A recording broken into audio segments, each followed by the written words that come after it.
بسم اللہ الرحمن الرحیم۔ حضرت عائشہ صدیقہ رضی اللہ عنہا فرماتی ہیں کہ رسول اللہ صلی اللہ علیہ وسلم کی عادت مبارکہ تھی کہ سفر میں جاتے وقت آپ صلی اللہ علیہ وسلم اپنی بیویوں کے نام قرعہ ڈالتے، جس کا نام نکلتا اسے اپنے ساتھ لے جاتے۔ چنانچہ ایک غزوے کے موقع پر میرا نام نکلا، میں آپ کے ساتھ چلی۔ یہ واقعہ پردے کی آیتیں اترنے کے بعد کا ہے۔ ہوتا یوں کہ میں اپنے ہودج میں بیٹھی رہتی، اور جب قافلہ کہیں اترتا تو میرا ہودج اتار لیا جاتا اور میں اسی میں بیٹھی رہتی، اور جب قافلہ چلتا تو یوں ہی ہودج رکھ دیا جاتا۔ ہم غزوے پر گئے، آن حضرت صلی اللہ علیہ وسلم غزوے سے فارغ ہوئے، واپس لوٹے، مدینے کے قریب آ گئے۔ رات کو چلنے کی آواز لگائی گئی، میں قضائے حاجت کے لیے نکلی۔ لشکر کے پڑاؤ سے دور جا کر میں نے قضائے حاجت کی، پھر واپس لوٹی۔ لشکرگاہ کے قریب آ کر میں نے اپنے گلے کو ٹٹولا تو ہار نہ پایا۔ میں واپس اس کے ڈھونڈنے کے لیے چلی گئی، تلاش کرتی رہی۔ یہاں یہ ہوا کہ لشکر نے کوچ کر دیا۔ جو لوگ میرا ہودج اٹھاتے تھے انہوں نے یہ سمجھ کر کہ میں حسب عادت اندر ہی ہوں، ہودج اٹھا کر اوپر رکھ دیا اور چل پڑی۔ یہ بھی یاد رہے کہ اس وقت تک عورتیں نہ کچھ ایسا کھاتی پیتی تھی، نہ وہ باری بدن کی بوجھل تھی، تو میرے ہودج کے اٹھانے والوں کو میرے ہونے یا نہ ہونے کا مطلق پتہ نہ چلا، اور میں اس وقت اوائل عمر کی تو تھی ہی۔ الغرض بہت دیر کے بعد مجھے میرا ہار مل گیا۔ یہاں میں جو پہنچی تو کسی آدمی کا نام و نشان بھی نہ تھا، نہ کوئی پکارنے والا، نہ جواب دینے والا۔ میں اپنے نشان کے مطابق وہیں پہنچی جہاں ہمارا اونٹ بٹھایا گیا تھا، اور وہیں انتظار میں بیٹھ گئی کہ جب آپ آگے چل کر میرے نہ ہونے کی خبر پائیں گے تو مجھے تلاش کرنے کے لیے یہی آئیں گے۔ مجھے بیٹھے بیٹھے نیند آ گئی۔ اتفاق سے حضرت صفوان بن معطل سلمی زکوانی رضی اللہ عنہ جو لشکر کے پیچھے رہے تھے،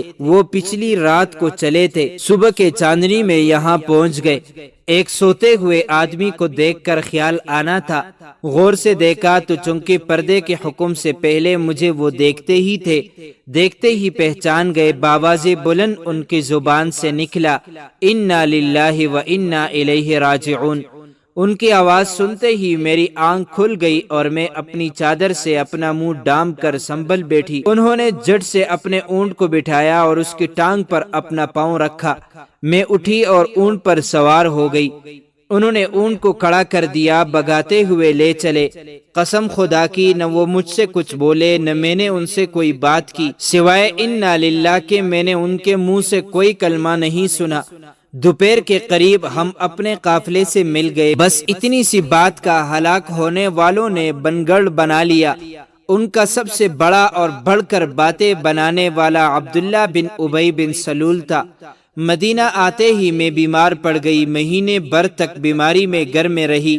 نہ میں نے کچھ سنا، نہ کسی نے مجھ سے کہا۔ جو کچھ غل غبارہ لوگوں میں ہو رہا تھا میں اس سے بے خبر تھی۔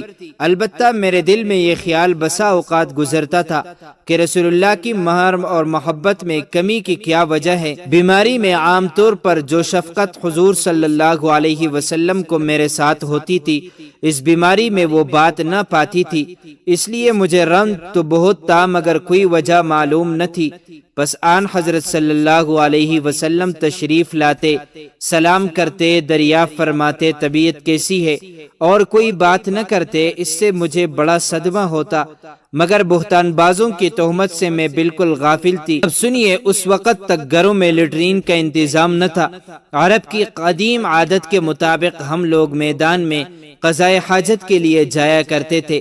عورتیں عموماً رات کو جایا کرتی تھیں۔ گھروں میں لیٹرین بنانے پر عام طور پر نفرت کی جاتی تھی۔ حسب عادت میں ام مستح بنت ابی رحم ابن عبد المطلب بن عبد مناف کے ساتھ قضائے حاجت کے لیے چلی۔ اس وقت میں بہت کمزور تھی۔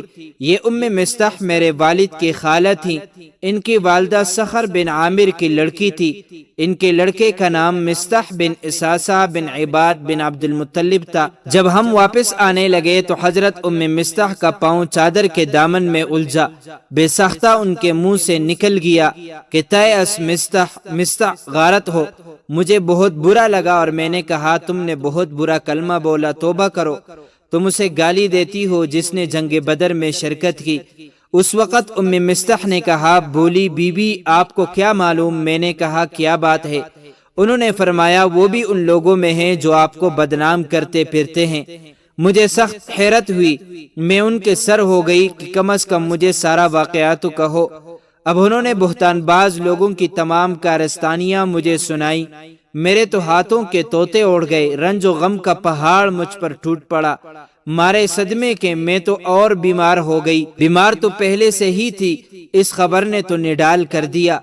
جوں تھوں کر کے گھر پہنچی، اب صرف یہ خیال تھا کہ میں اپنے میکے جا کر اور اچھی طرح تو معلوم کر لوں کہ کیا واقعی میری نسبت ایسی افواہ پھیلائی گئی ہے اور کیا کیا مشہور کیا جا رہا ہے۔ اتنے میں رسول اللہ صلی اللہ علیہ وسلم میرے پاس تشریف لائے، سلام کیا، دریافت فرمایا کہ کیا حال ہے۔ میں نے کہا کہ اگر آپ اجازت دیں تو میں اپنے والد کے ہاں آؤں۔ آپ نے اجازت دے دی، میں یہاں آئی، اپنی والدہ سے پوچھا کہ اماں جان، لوگوں میں میرے متعلق کیا باتیں پھیل رہی ہیں؟ انہوں نے فرمایا، بیٹی یہ تو نہایت معمولی بات ہے، تم اتنا اپنا دل باری نہ کرو۔ کسی شخص کی اچھی بیوی جو اسے محبوب ہو اور اس کی سوکنیں بھی ہوں، وہاں ایسی باتوں کا کڑا ہونا تو لازمی امر ہے۔ میں نے کہا سبحان اللہ، کیا واقعی لوگ میری نسبت ایسی افواہیں اڑا رہے ہیں؟ اب تو مجھے رنج و غم نے اس قدر گھیرا کہ بیان سے باہر ہے۔ اس وقت سے جو رونا شروع ہوا، واللہ ایک دم بھر کے لیے میرے آنسو نہیں تھمے، میں سر ڈال کر روتی رہی۔ کہاں کا کھانا پینا، کہاں کا سونا جاگنا، کہاں کی بات چیت، بس رنج و علم اور رونا ہے اور میں ہوں۔ ساری رات اسی حالت میں گزری کہ آنسو کی لڑی نہ تھمی، دن کو بھی یہی حال رہا۔ آن حضرت صلی اللہ علیہ وسلم نے حضرت علی رضی اللہ عنہ کو اور حضرت اسامہ بن زید رضی اللہ عنہما کو بلایا۔ وحی میں دیر ہوئی، خدا تعالیٰ کی طرف سے آپ کو کوئی بات معلوم نہ ہوئی تھی، اس لیے آپ نے ان دونوں حضرات سے مشورہ کیا کہ آپ مجھے الگ کر دیں یا کیا کریں۔ حضرت اسامہ نے صاف کہا کہ اے اللہ کے رسول، ہم آپ کے اہل پر کوئی برا نہیں جانتے، ہمارے دل تو ان کی محبت، عزت، شرافت کی گواہی دینے کے لیے حاضر ہیں۔ ہاں حضرت علی نے جواب دیا کہ یا رسول اللہ، خدا تعالیٰ کی طرف سے آپ کو کوئی تنگی نہیں، عورتیں ان کے سوا بھی بہت ہیں، اگر آپ گھر کی خادمہ سے پوچھے تو آپ کو صحیح واقعہ معلوم ہو سکتا ہے۔ آپ نے اسی وقت گھر کی خادمہ حضرت بریرہ کو بلوایا، ان سے فرمایا کہ حضرت عائشہ کی کوئی بات شک و شبے والی کبھی بھی دیکھی ہو تو بتلاؤ۔ بریرہ نے کہا کہ اس خدا کی قسم جس نے آپ کو حق کے ساتھ مبعوث فرمایا ہے، میں نے ان سے کوئی بات کبھی اس قسم کی نہیں دیکھی۔ ہاں صرف یہ بات ہے کہ کم عمری کی وجہ سے ایسا ہو جاتا ہے کہ کبھی کبھی گوندا ہوا آٹا یوں ہی رکھا رہتا ہے اور بی سو جاتی تو بکری آ کر آٹا کھا جاتی، اس کے سوا میں نے ان کا کوئی قصور کبھی نہیں دیکھا۔ چونکہ کوئی ثبوت اس واقعے کا نہ ملا، اس لیے اسی دن رسول اللہ صلی اللہ علیہ وسلم منبر پر کھڑے ہوئے مجمع سے مخاطب ہو کر فرمایا، کون ہے جو مجھے اس شخص کی ایذاؤں سے بچائے جس نے مجھے ایذائیں پہنچائی اور پہنچاتے ہیں؟ اب تو میرے گھر والیوں کے بارے میں مجھے ایذائیں پہنچانی شروع کر دی۔ واللہ میں جہاں تک جانتا ہوں مجھے اپنے گھر والیوں میں سوائے بلائی کے کوئی چیز معلوم نہیں۔ جس شخص کا نام یہ لوگ لے رہے ہیں، میری دانش میں تو اس کے متعلق بھی سوائے بلائی کے اور کچھ نہیں، وہ میرے ساتھ ہی گھر میں آتا تھا۔ یہ سنتے ہی حضرت سعد بن معاذ کھڑے ہو گئے، فرمانے لگے، یا رسول اللہ صلی اللہ علیہ وسلم، میں موجود ہوں، اگر وہ قبیلہ اوس کا شخص ہے تو ابھی ہم اس کی گردن تن سے جدا کرتے ہیں، اگر وہ ہمارے خزرج بھائیوں سے ہیں تو بھی آپ جو حکم دیں ہمیں اس کی تعمیل میں کوئی عذر نہیں ہوگا۔ یہ سن کر حضرت سعد بن عبادہ کھڑے ہو گئے، یہ قبیلہ خزرج کے سردار تھے تو یہ بڑے نیک بخت، مگر حضرت سعد بن معاذ کی اس وقت کی گفتگو سے انہیں اپنے قبیلے کی حمیت آ گئی اور ان کی طرفداری کرتے ہوئے حضرت سعد بن معاذ سے کہنے لگے، نہ تو اسے قتل کرے گا، نہ اس کے قتل پر تو قادر ہے، اگر وہ تیرے قبیلے کا ہوتا تو اس کا قتل کیا جانا کبھی پسند نہ کرتا۔ یہ سن کر حضرت اسید ابن حضیر کھڑے ہو گئے، یہ حضرت سعد بن معاذ کے بھتیجے تھے، کہنے لگے، سعد بن معاذ تم جھوٹ کہتے ہو، ہم اسے ضرور مار ڈالیں گے، آپ منافق ہیں کہ منافقوں کی طرفداری کر رہے ہیں۔ اب ان کی طرف سے ان کا قبیلہ اور ان کی طرف سے ان کا قبیلہ ایک دوسرے کے مقابلے پر آ گئے۔ قریب تھا کہ اوس اور خزرج یہ دونوں قبیلے آپس میں لڑ پڑیں۔ حضور صلی اللہ علیہ وسلم نے منبر پر انہیں سمجھانا اور چپ کرانا شروع کیا، یہاں تک کہ دونوں طرف خاموشی ہو گئی۔ حضور بھی خاموش ہو رہے۔ یہ تو تھا وہاں کا واقعہ۔ میرا حال یہ تھا کہ سارا دن بھی رونے ہی میں گزرا۔ میرے اس رونے نے میرے والدین کی بھی سٹی گم کر دی۔ وہ سمجھ بیٹھے تھے کہ میرا یہ رونا میرا کلیجہ پھاڑ دے گا۔ دونوں حیرت زدہ مغموم بیٹھے ہوئے تھے اور مجھے تو رونے کے سوا اور کوئی کام ہی نہ تھا۔ انصار کی ایک عورت آئی، وہ بھی میرے ساتھ رونے لگی۔ ہم یوں ہی بیٹھے ہوئے تھے جو اچانک رسول کریم صلی اللہ علیہ وسلم تشریف لائے اور سلام کر کے میرے پاس بیٹھ گئے۔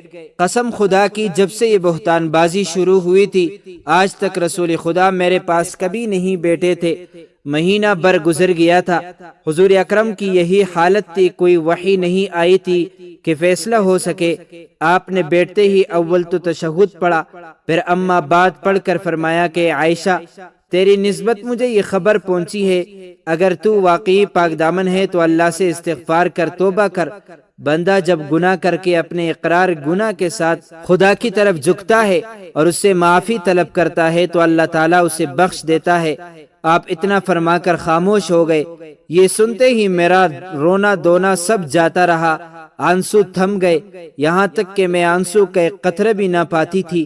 میں نے اول تو اپنے والد سے درخواست کی کہ میری طرف سے رسول کریم کو آپ ہی جواب دیں، لیکن انہوں نے کہا کہ واللہ میری سمجھ میں نہیں آتا کہ میں حضور کو کیا جواب دوں۔ اب میں نے اپنی والدہ کی طرف دیکھا اور کہا کہ آپ رسول خدا کو جواب دیں، لیکن انہوں نے بھی یہی کہا کہ میں نہیں سمجھ سکتی کہ میں کیا جواب دوں۔ آخر میں نے خود ہی جواب دینا شروع کیا۔ میری عمر کچھ ایسی بڑی تو نہ تھی اور نہ مجھے زیادہ قرآن حفظ یاد تھا۔ میں نے کہا آپ سب نے ایک بات سنی اور اسے اپنے دل میں بٹھا لیا، گویا سچ سمجھ لی، اور اب اگر میں کہوں گی کہ میں اس سے بالکل بری ہوں اور خدا خوب جانتا ہے کہ واقعی میں اس سے بالکل بری ہوں، لیکن تم لوگ نہیں مانو گے۔ ہاں اگر میں کسی امر کا اقرار کر لوں، حالانکہ خدا تعالیٰ کو خوب علم ہے کہ میں بالکل بے گناہ ہوں، تو تم ابھی مان لو گے۔ میری اور تمہاری مثال تو حضرت ابو یوسف یعنی حضرت یعقوب علیہ السلام کا یہ قول ہے، وَصَبْرٌ جَمِيلٌ وَاللَّهُ الْمُسْتَعَانُ عَلَى مَا تَصِفُونَ، بس صبر ہی اچھا ہے جس میں شکایت کا نام ہی نہ ہو، اور تم جو باتیں بناتے ہو ان میں اللہ تعالیٰ ہی میری مدد کرے گا۔ اتنا کہہ کر میں نے کروٹ پھیر لی اور اپنے بستر پر لیٹ گئی۔ بخدا مجھے یقین تھا کہ چونکہ میں پاک ہوں، اللہ تعالیٰ میری برات اپنے رسول صلی اللہ علیہ وسلم کو ضرور معلوم کرا دے گا، لیکن یہ تو میرے گمان میں بھی نہ تھا کہ میرے بارے میں قرآن کی آیتیں نازل ہوں گی۔ میں اپنے آپ کو اس سے بہت کم تر جانتی تھی کہ میرے بارے میں کلام خدا کی آیتیں اتری۔ ہاں مجھے زیادہ سے زیادہ یہ خیال ہوتا تھا کہ ممکن ہے کہ خواب میں اللہ تعالیٰ حضور کو میری برات دکھا دے۔ واللہ ابھی تو نہ رسول کریم صلی اللہ علیہ وسلم اپنی جگہ سے ہٹے تھے، نہ گھر والوں میں سے کوئی گھر کے باہر نکلا کہ حضور پر وحی نازل ہونا شروع ہو گئی اور چہرے پر وہی نشان ظاہر ہوئے جو وحی کے وقت ہوتے تھے۔ پیشانی مبارک سے پسینے کی پاک بوندیں ٹپکنے لگی۔ سخت سردی میں بھی وحی کے نازل ہونے کی یہی کیفیت ہوا کرتی تھی۔ جب وحی اتر چکی تو ہم نے دیکھا کہ حضور کا چہرہ ہنسی سے شگفتہ ہو رہا ہے۔ سب سے پہلے آپ نے میری طرف دیکھ کر فرمایا کہ عائشہ خوش ہو جاؤ، اللہ تعالیٰ نے تمہاری برات نازل فرما دی ہے۔ اسی وقت میری والدہ نے فرمایا کہ بچی حضور کے سامنے کھڑی ہو جا۔ میں نے جواب دیا کہ واللہ نہ تو میں آپ کے سامنے کھڑی ہوں سوائے اللہ تعالیٰ کے کسی اور کی تعریف کروں، اسی نے میری برات اور پاکیزگی نازل فرمائی ہے، اس لیے میں تو اس کی تعریف کروں گی اور اسی کا شکریہ ادا کروں گی۔ تو ناظرین، یہ تھا حضرت عائشہ رضی اللہ عنہا کا واقعہ جو آپ کے سامنے مختصراً ذکر کیا گیا۔ مزید معلومات کے لیے ہمارے چینل کو سبسکرائب کیجیے۔ السلام علیکم۔